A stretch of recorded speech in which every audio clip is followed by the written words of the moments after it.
Bonjour à tous. Aujourd'hui, on va parler des douleurs. Alors cette vidéo sera donc du coup composée de deux parties. Premièrement, les douleurs qui surviennent après une blessure, quelque chose qui est purement physique, un accident par exemple. Et dans un deuxième temps, on parlera des douleurs qui sont suite à un choc émotionnel, à un traumatisme, donc des douleurs plus psychiques, quelque chose qui s'est implanté là et qui n'a aucun ordre physique au départ. Avant de commencer la vidéo, je vais quand même faire une petite aparté. Quand on a une douleur, qu'on s'est fait mal ou autre chose, la première personne à aller voir, ce n'est pas un hypnothérapeute, c'est un médecin. Ce sera le seul qui pourra vous dire s'il y a une problématique physique à votre douleur. Et effectivement, si à ce moment-là, la problématique physique a été réglée et qu'il n'y a plus d'autres raisons, que vous ayez toujours cette douleur, mais qu'elle est toujours là, à ce moment-là, effectivement, ça peut être bien de venir consulter un hypnothérapeute, mais c'est certainement pas la bonne méthode de consulter quelqu'un qui vous passerait la douleur, alors qu'elle est là pour vous porter un message. Cette petite aparté étant faite, je vous propose qu'on passe directement à la première partie, les douleurs physiques. Déjà, qu'est-ce que c'est une douleur? C'est tout simplement une petite alerte que va vous envoyer votre cerveau pour vous dire qu'il s'est blessé quelque part. Cette alerte, il va la garder pendant tout le temps où la guérison va se faire, et au fur et à mesure qu'elle se fait, il se peut qu'elle se réduise petit à petit, mais ce n'est pas toujours le cas. Et une fois normalement que tout est bien réparé, la douleur s'en va et vous pouvez reprendre votre vie normalement. Seulement, il arrive de temps en temps que le cerveau ne fasse pas sa mise à jour de manière automatique, c'est-à-dire qu'il laisse en fait cette alerte-là et qu'elle continue à nous faire mal alors qu'il n'y a plus de raison. Il se peut aussi de temps en temps qu'il surréagisse par rapport à la gravité de la situation. Et à ce moment-là, c'est là que c'est intéressant d'utiliser l'hypnose parce qu'on va pouvoir remettre ça à un niveau beaucoup plus adapté. Je parle absolument pas d'enlever la douleur alors qu'il y en a encore besoin.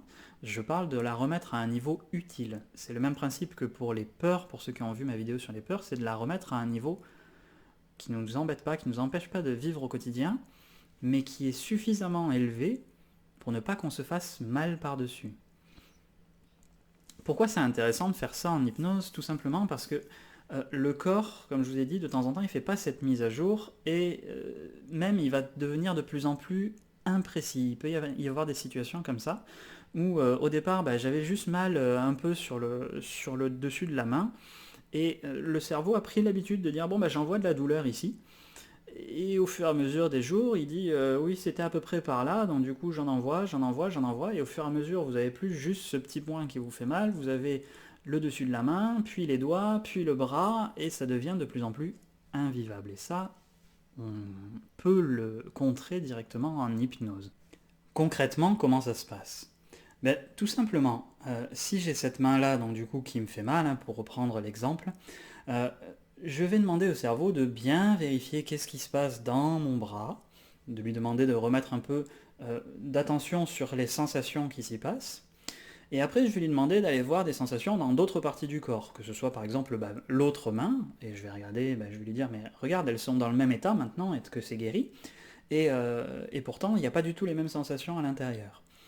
Et on va lui laisser en fait prendre le temps de vérifier les sensations qu'il y a de ce côté, vérifier les sensations qu'il y a de l'autre. Ça peut être ailleurs, hein. Ça peut être par exemple au niveau du pied, vous avez une sensation qui est neutre, on va prendre la sensation du pied parce qu'elle est neutre. Euh, et tout simplement, on va lui permettre de faire une mise à jour, c'est-à-dire qu'on va lui dire, bon, vérifie, est-ce qu'il y a encore quelque chose à garder au niveau de ce niveau d'alerte, de ce niveau de douleur, ou est-ce que vraiment là il y avait une surréaction, et est-ce que c'était vraiment nécessaire de prendre tout le bras plutôt que ce petit morceau-là ici?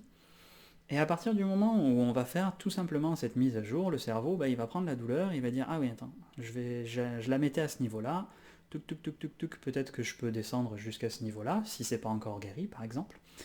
Ou alors tout simplement, ah bah oui, forcément j'avais laissé de la douleur et puis j'en avais laissé partout en plus, non non, je vais vraiment enlever partout ici parce que c'est pas nécessaire, dans les doigts non plus.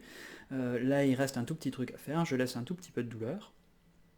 Et vous, ça va beaucoup mieux au quotidien, votre cerveau a pu faire cette mise à jour. Bien entendu, je le répète, ça c'est dans les moments où médicalement il n'a été rien trouvé qui puisse faire que la douleur persiste, que vous ayez Par exemple, quelque chose qui soit en train de se détériorer à l'intérieur, une maladie neurodégénérative ou des choses comme ça. Il se peut aussi que la douleur vienne d'un choc émotionnel, d'un problème psychique au départ, et du coup que le corps tout simplement nous parle via cette douleur. C'est-à-dire que vous allez avoir à un moment donné peut-être une douleur de plus en plus grande au niveau de la poitrine. J'ai déjà eu en consultation par exemple des personnes qui commençaient à être paralysées de certaines parties du corps parce qu'elles avaient vécu des traumatismes. Et là, du coup, c'est quelque chose qui est encore différent à travailler. On partira sur une séance beaucoup plus classique, donc du coup de gestion émotionnelle, de pacification des traumatismes, de pacification des chocs émotionnels, pour pouvoir désamorcer en fait l'origine de cette douleur-là, pour qu'elle puisse revenir à quelque chose de beaucoup plus agréable et adapté, c'est-à-dire un niveau normal de sensation et plus une douleur qui nous empêche de vivre au quotidien. Le corps parle tout le temps en fait, c'est ça qu'il faut retenir, et on sera toujours à l'écoute de ce message. Ce qu'il faut, c'est absolument pas l'empêcher de parler, parce que sinon on va aggraver soit les symptômes psychiques, soit les symptômes physiques. Et ça, de toute façon, ce n'est pas bon pour vous. La deuxième partie est beaucoup plus courte que la première au niveau des explications, mais c'est parce que fondamentalement, elle revient à ce que je dis sur les autres vidéos, que ce soit celles sur les traumatismes, sur les peurs, les chocs émotionnels, la gestion des émotions. Donc du coup, je vous invite plutôt à vous référer à cette partie-là de mes vidéos, si vous avez quelque chose qui est arrivé après un traumatisme, après un choc émotionnel, et vous y trouverez beaucoup plus de contenu. Voilà. J'espère que c'était assez clair pour vous. Si vous avez des questions, n'hésitez pas à me les poser soit directement en commentaire, soit dans le formulaire de contact de mon site internet.